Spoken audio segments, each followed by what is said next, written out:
গ্রামেও বাড়ছে করোনা রোগী, একদিনে সারা দেশে মৃত্যু ৬০। রাজশাহী ও খুলনা অঞ্চলে ৩১ হাসপাতালে হিমশিম অবস্থা। আজকে 14 দিন আমার পেশেন্ট এখানে আছে, অক্সিজেনটা দাঁড়াচ্ছে না। বাইরে থেকে যে রোগীগুলো আসছে সে রোগী রাখার জায়গা নাই এখানে। যারা লোয়ার ইনকাম গ্রুপের সংখ্যাটা একটু আমার কাছে মনে হচ্ছে দিনে দিনে একটু বাড়ছে। কঠোর বিধিনিষেধ বাড়লো আরও ১ মাস। নতুন প্রজ্ঞাপন দেওয়া হয়েছে, যেটি আগামী 15 জুলাই পর্যন্ত 1 মাসের জন্য কার্যকরী থাকবে। আগস্টে মিলবে 10 লাখ অ্যাস্ট্রাজেনেকার টিকা, ট্রায়ালের অনুমোদন মিলল দেশীয় বঙ্গভ্যাক্সের। ফেজ 1 ট্রায়ালের আগে বানর বা শিম্পাঞ্জির উপর পরীক্ষা করতে হবে, অর্থাৎ এটা বিএমআরসির একটা নিয়ম। আমাদের লোকাল যে কোম্পানিগুলো আছে তাদেরকে অবশ্যই আমরা সহযোগিতা করতে চাই। দেখছিলেন প্রধান শিরোনাম, রাত 11টার সময় সঙ্গে আছি আমি সজল মিত্র রিচার্ড। এবার অন্যান্য শীর্ষ সংবাদ। বোট ক্লাবে পরিমণির সঙ্গে ধস্তাধস্তির প্রমাণ পেয়েছে পুলিশ। গুলশানে আরেকটি ক্লাবে উশৃঙ্খল আচরণের অভিযোগ, মূল ঘটনা আড়াল করতেই মিথ্যে অভিযোগ দাবি পরিমণির। যোগাযোগ ব্যবস্থায় নতুন মাত্রা, ফরিদপুরের ভাঙা গোল চত্বর। ঢাকা থেকে দক্ষিণ পশ্চিমের 20 জেলায় পৌঁছানো যাবে দ্রুত। পদ্মা সেতু চালু হলে আসবে বৈপ্লবিক পরিবর্তন। কোটি টাকা ঋণ নিলেও সার্ভিস চার্জ 20,000 টাকার বেশি নেওয়া যাবে না, ব্যাংকগুলোকে কেন্দ্রীয় ব্যাংকের নির্দেশনা। কমবে গ্রাহক ভোগান্তি।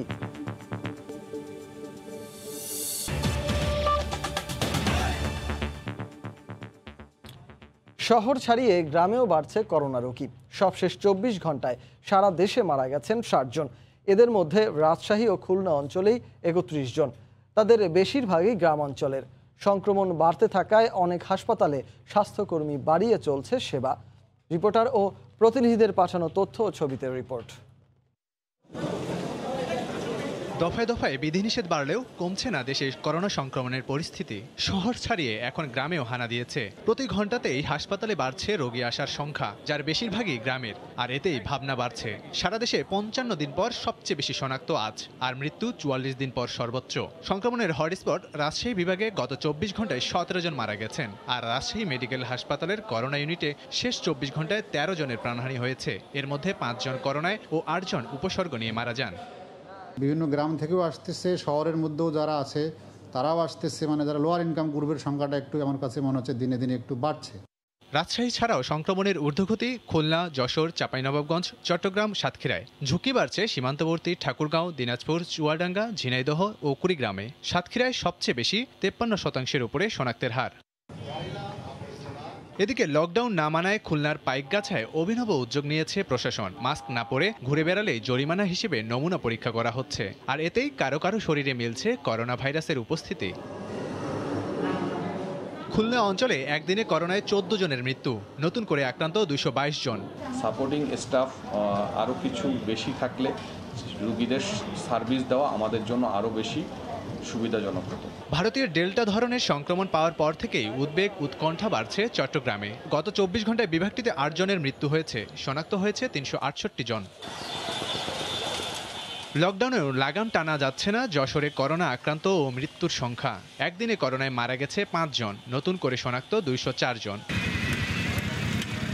সাতক্ষীরায় দফায় দফায় লকডাউনের পরও ঊর্ধ্বগতির সূচক কোনোভাবেই নামছে না। গত 24 ঘন্টায় উপসর্গ নিয়ে 4 জনের মৃত্যু হয়েছে। প্রতিদিনের মতো সংক্রমণ হার অর্ধেকের উপরে। বাইরে থেকে যে রোগীগুলো আসছে সে রোগী রাখার জায়গা নাই এখানে। এদিকে 24 ঘন্টায় বরিশাল বিভাগে কারো প্রাণহানি না হলেও সিলেট ও রংপুর বিভাগে 10 জন মারা গেছেন। লাবিব হাসান, সময় সংবাদ। এদিকে করোনা পরিস্থিতি নিয়ন্ত্রণে দেশব্যাপী চলমান বিধিনিষেধ আরও 1 মাস বাড়িয়ে আগামী 15 জুলাই পর্যন্ত নির্ধারণ করা হয়েছে। জনপ্রশাসন মন্ত্রণালয় থেকে জারি করা প্রজ্ঞাপনে জানানো হয়, স্বাস্থ্যবিধি মেনে চলাচল করবে যানবাহন।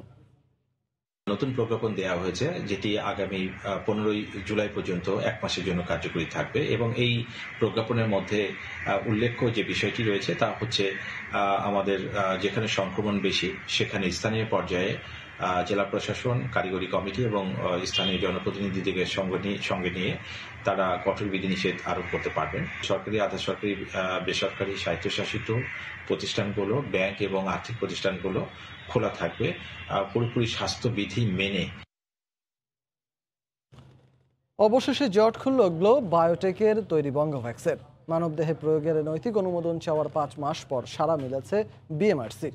বুধবার প্রতিষ্ঠানটির পক্ষ থেকে জানানো হয়, মানবদেহে প্রয়োগের আগে শিম্পাঞ্জির শরীরে প্রয়োগের শর্ত দিয়েই সিদ্ধান্ত হয়েছে গ্লোবের বিষয়ে। শর্ত মেনেই প্রক্রিয়া শুরুর কথা ভাবছে গ্লোব। অপেক্ষার পালা শেষ। দেশে তৈরি করোনা প্রতিরোধের প্রথম ভ্যাকসিন গ্লোব বায়োটেকের বঙ্গোভ্যাক্স মানবদেহে প্রয়োগের নৈতিক অনুমোদনের আবেদনের প্রায় 5 মাস পরে সাড়া দিল বিএমআরসি। আপাতত শর্ত সাপেক্ষে অনুমোদনের সিদ্ধান্ত হয়েছে। সে অনুসারে মানবদেহে প্রয়োগের আগে প্রয়োগ করতে হবে শিম্পাঞ্জির দেহে। ফেজ 1 ট্রায়ালের আগে বানর বা শিম্পাঞ্জির উপর পরীক্ষা করতে হবে, অর্থাৎ এটা বিএমআরসির একটা নিয়ম। এই নিয়ম নীতি মেনে করলে পারে আমরা অনুমোদন দিতে পারবো। আমরা প্রত্যেক সিআরওকে অচিরেই চিঠি দিয়ে এটা জানিয়ে দেব। এই মুহূর্তে জমে থাকা বরফ গলেছে, তাতেই খুশি গ্লোব। তবে দেশের মধ্যে এই পরীক্ষা সম্ভব নয়, তাই যেতে হবে অন্য দেশে। বাড়তি খরচ হবে $1 থেকে $1.5 মিলিয়ন, আর লাগবেও প্রায় অতিরিক্ত 2 মাস। গভর্নমেন্ট মনে করছে যে না, এটা করা উচিত, আমাদের করবো, এটাতে আমাদের কোনো অসুবিধা নেই। আমরা অলরেডি বাইরে যোগাযোগ শুরু করছি, কারণ এই বানানোর টেস্ট সাধারণত আমাদের বাংলাদেশে কোনো হয় না। বাংলাদেশে হয় না, ইন্ডিয়াতে 2টাতে হয়।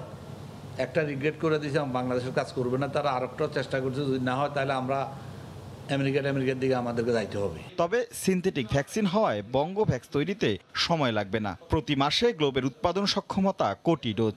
খরচ পড়বে ডোজ প্রতি $10। আমরা $10-12 ভিতরে পারবো দেশের লোক বাংলাদেশের জন্য। ইন্টারন্যাশনাল ধরেন মডার্না বিক্রি করে $38-40, সেক্ষেত্রে তো ওদের $70 পড়ে। আমরা যদি $20 ইন্টারন্যাশনাল মার্কেটে বিক্রি করি বা $30 বিক্রি করি, এটা আমাদের তাও কম। দেশে তৈরি প্রথম এই ভ্যাকসিন 1 ডোজেই করোনা ভাইরাসের বিরুদ্ধে অ্যান্টিবডি তৈরিতে সক্ষম। এই ভ্যাকসিন ভারতীয় ভ্যারিয়েন্টের বিরুদ্ধেও সমান কার্যকর বলে জানিয়েছে গ্লোব বায়োটেক।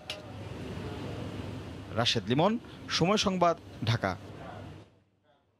এর আগে স্বাস্থ্যমন্ত্রী জাহিদ মালেক জানিয়েছেন, প্রয়োজনীয় প্রক্রিয়া অনুসরণ করেই বঙ্গোভ্যাক্স ভ্যাকসিন ট্রায়ালের অনুমতি দেবে সরকার। দুপুরে সচিবালয়ে সাংবাদিকদের প্রশ্নের জবাবে তিনি এ তথ্য জানান। মন্ত্রী বলেন, কোভ্যাক্সের মাধ্যমে আগামী আগস্ট মাসে অ্যাস্ট্রাজেনেকার 10 লাখ ডোজ টিকা পাওয়ার কথা রয়েছে। আমাদের লোকাল যে কোম্পানিগুলো আছে তাদেরকে অবশ্যই আমরা সহযোগিতা করতে চাই।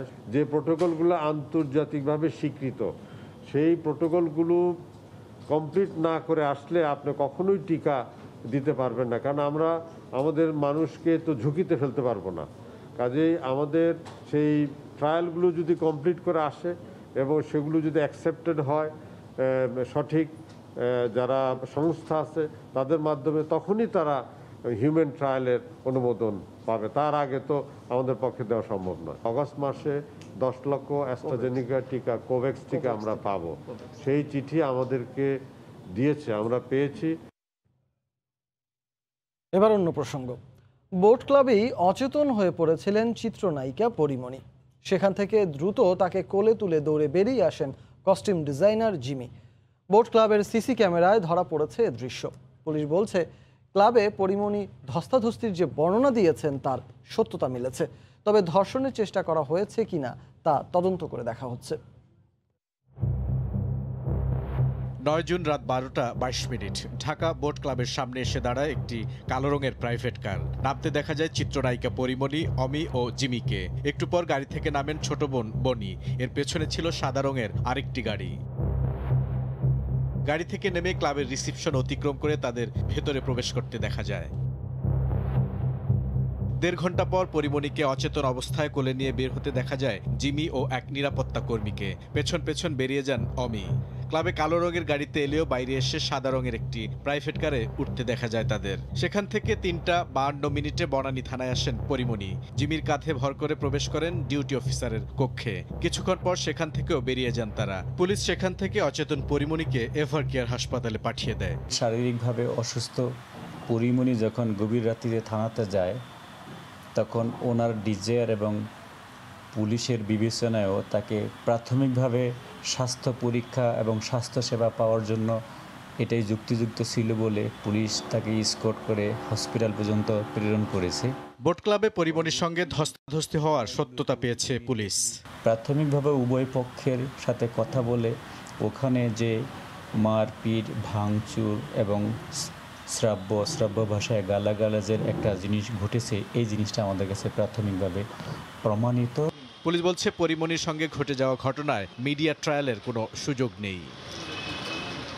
বুলবুল রেজা, সময় সংবাদ, ঢাকা। এদিকে বোট ক্লাবের ঘটনার মাত্র দুদিন আগে ৮ জুন গুলশানের অল কমিউনিটি ক্লাবে পরিমণি উশৃঙ্খল আচরণ করেছে বলে অভিযোগ উঠেছে। আজ ক্লাব কর্তৃপক্ষ সংবাদ সম্মেলন করে জানান, ওই দিন রাতে পরিমণি 15টি গ্লাস, 9টি অ্যাশট্রে এবং বেশ কিছু প্লেট ভাঙচুর করেন। তবে রাতে আলাদা ব্রিফিংয়ে পরিমণি সাংবাদিকদের কাছে দাবি করেন বোট ক্লাবের ঘটনা আড়াল করতেই এ বিষয়টি সামনে আনা হয়েছে। ৮ জুন রাত 1:41 গুলশান 1-এর 137 নম্বর সড়কের 2 নম্বর বাড়ির অল কমিউনিটি ক্লাব লিমিটেডে আসেন চিত্রনায়িকা পরিমণি। সঙ্গে ছিলেন তার 3 জন সঙ্গী। লিফটের জন্য অপেক্ষায় থাকা তারা প্রত্যেকেই কিছুটা খোশ মেজাজে ছিলেন এ সময়। এমনকি পরিমণি তার একজন পুরুষ সঙ্গীকে পরিয়ে দেন তার চোখের চশমাটিও। সেখানে খুনসুটির এক পর্যায়ে আরেক পুরুষ সঙ্গীকে লাথিও মারতে দেখা যায় পরিমণিকে। কিছু সময় পর পরিমণি লিফটের সামনে থেকে সরে গিয়ে আবার ফিরে আসেন। এ সময় তার সঙ্গে থাকা ব্যক্তির কাছ থেকে ড্রিঙ্কসের ক্যান হাতে নিয়ে একসঙ্গে লিফটে ওঠেন তারা সবাই। ক্লাবের উপরে ওঠেন 1:43 এরপর ভেতরে প্রায় 1 ঘন্টা সময় কাটানোর পর রাত 2:38 পরিমণি একাই তাড়াহুড়ো করে লিফটের সামনে আসেন বেরিয়ে যাওয়ার জন্য। এ সময় তাকে অনেকটা ক্ষুব্ধ দেখা যায়। এরপর বাকি 3 জনও পরিমণির সঙ্গে বেরিয়ে যান। বাইরে রাখা গাড়িতে ওঠার পর ক্লাবের নিরাপত্তার দায়িত্বে থাকা কয়েকজন সিকিউরিটি কর্মী বেরিয়ে আসেন। এ ঘটনার পর বুধবার সন্ধ্যায় ক্লাব কর্তৃপক্ষ সংবাদ সম্মেলন করে জানান, পরিমণি ওই রাতে ক্লাবে উচ্ছৃঙ্খল আচরণ করেন। এ ঘটনায় ক্লাব কর্তৃপক্ষ আইনি ব্যবস্থা নেবে বলেও জানান ক্লাবটির সভাপতি। রাত অনেক হয়ে গিয়েছে, আপনারা চলে যান। তারপরে ওনারা অকস্মাৎ ক্ষিপ্ত হয়ে যান, চেঁচামেচি শুরু করেন এবং গ্লাস অ্যাস্ট্রে ছুঁড়ে মারতে থাকেন। ওকে চিন্তামো না, জানতামও না। পরে আমরা শুনেছি যে ওনার একজনের নাম পরিমণি। এদিকে বুধবার রাতে বনানীর নিজ বাসায় চলচ্চিত্র অভিনেত্রী পরিমণি অভিযোগ করে সাংবাদিকদের বলেন, মূল ঘটনা আড়াল করতে গুলশানের অল কমিউনিটি ক্লাবের বিষয়টি সামনে নিয়ে আসা হয়েছে। যদি সেই 8 তারিখের ঘটনাই হয়ে থাকতো, 8 তারিখেই যদি জিডিটা হতো, তাহলে কোনো না কোনোভাবে আপনাদের কাছে তো পৌঁছাতো। আসলে আপনারা সবাই বুঝতে পারছেন। পুরো ঘটনার সঠিক তদন্তেরও দাবি জানান পরিমণি। তাজওয়ার মাহমিদ, সময় সংবাদ, ঢাকা।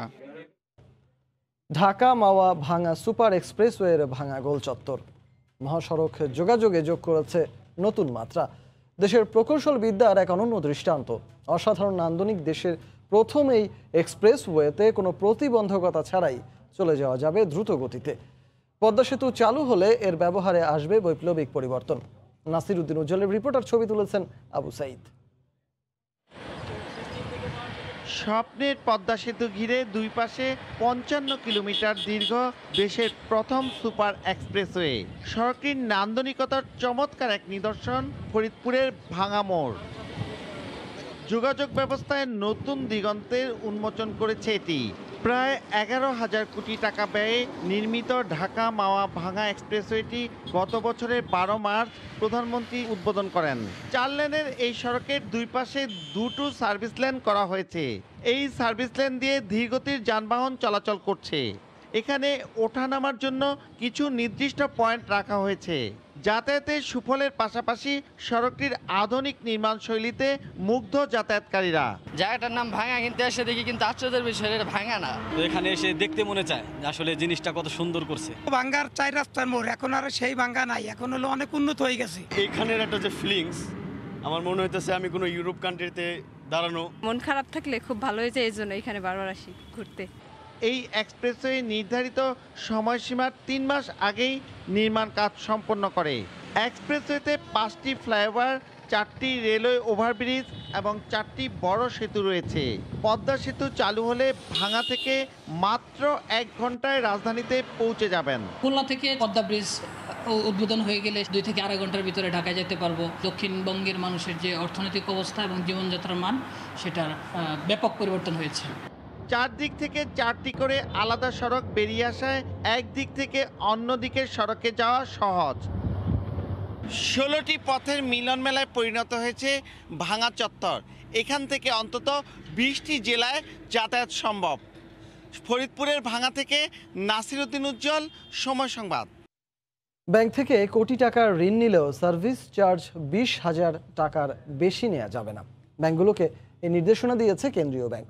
ব্যাংক খাতের নিয়ন্ত্রক প্রতিষ্ঠানটি বলছে, নির্ধারিত ফিতে গ্রাহক সেবা নিশ্চিত করতে তদারকি করা হবে। এতে গ্রাহক ভোগান্তি কমবে বলে মনে করছেন খোদ ব্যাংক কর্মকর্তারাই। ঋণ নিয়ে অতিরিক্ত সুদ গুনে আসছেন এমন গ্রাহকের সংখ্যা অসংখ্য। এতদিন কেউ 1 কোটি টাকা ঋণ নিলে সার্ভিস চার্জ ও ভ্যাট হিসেবে 2 লাখ টাকা কেটে রেখে তাকে দেয়া হতো 98 লাখ টাকা, কিন্তু তাকে সুদ গুনতে হতো 1 কোটি টাকার ওপর। ব্যাংক ভেদে মাসুলের হার ভিন্ন থাকায় সুদের হারও বেড়ে অজান্তেই আর্থিকভাবে ক্ষতির শিকার হয়েছেন গ্রাহক। 2020 এপ্রিল থেকে যখন 9 এবং 6 ইন্টারেস্ট রেট নেমে আসলো, তখন ব্যাংকগুলি তাদের ইচ্ছে মতো বিভিন্ন চার্জেসগুলি কিন্তু অলমোস্ট ডাবল করে দিয়েছে, ফলে সুফল হয়নি তাতে। তো বাংলাদেশ ব্যাংক এই চার্জ যখন এখন আবার বেঁধে দিয়েছে, উপকারী পদক্ষেপ নেওয়া হয়েছে। এমন অবস্থায় নিয়ন্ত্রক সংস্থা ব্যাংকগুলোর সেবার ফি নির্দিষ্ট করে দিয়ে প্রজ্ঞাপন দিয়েছে। এতে বলা হয়েছে 50 লাখ টাকা ঋণ নিলে সর্বোচ্চ 0.50 হারে, তবে 15,000 টাকার বেশি চার্জ নেওয়া যাবে না। কেউ যদি 50 লাখ টাকা বা কোটি টাকারও বেশি ঋণ নেয়, তবে সার্ভিস চার্জ 20,000 টাকার বেশি নেওয়া যাবে না। এছাড়া হিসাব খোলা থেকে শুরু করে অন্যান্য সেবার ক্ষেত্রেও মাসুল নির্দিষ্ট করে দেওয়া হয়েছে। এতে গ্রাহকের ভোগান্তি কমবে বলে মনে করছেন খোদ ব্যাংক কর্মকর্তারাই। ব্যাংক চার্জ কমানো ছাড়া there is no other alternative. Otherwise the people will not come into the bank. আমার মনে হয় যে this is the right decisions, এবং এটার ফলে আমি মনে করি না যে ব্যাংকের প্রফিটেবিলিটিতে ইম্প্যাক্ট করবে। সেবার বিপরীতে ফি বা মাসুলের তালিকা ব্যাংকের প্রতিটি শাখা ও কার্যালয়ে দৃশ্যমান জায়গায় প্রদর্শনের নির্দেশনা দেওয়া হয়েছে কেন্দ্রীয় ব্যাংকের প্রজ্ঞাপনে। ওপেন জায়গায় এটাকে ডিসপ্লে করে রাখতে হবে, যাতে একজন ক্লায়েন্ট ক্যালকুলেট করতে পারে তার ইফেক্টিভ রেট অফ ইন্টারেস্ট বা কস্ট অফ ফান্ড। আর কেন্দ্রীয় ব্যাংক বলছে, এই নির্দেশনা কার্যকরে তদারকির উপর জোর দিচ্ছেন তারা। যথাযথ ইমপ্লিমেন্ট হচ্ছে কিনা সেটা কিন্তু আমরা দেখভাল করি। যদি তারা কমিশন বেশি নেয়, তখন সেই সব ক্ষেত্রেও কিন্তু আমরা টাকা ব্যাক করে দেওয়ার জন্য কিন্তু নির্দেশনা দেওয়া হয়। আগে ঋণের আবেদন ফি, পরিচালন ব্যয় সহ নানা নামে 12 থেকে 15 ধরনের চার্জ কেটে রাখত ব্যাংকগুলো। হাজারের শিউলি, সময় সংবাদ, ঢাকা।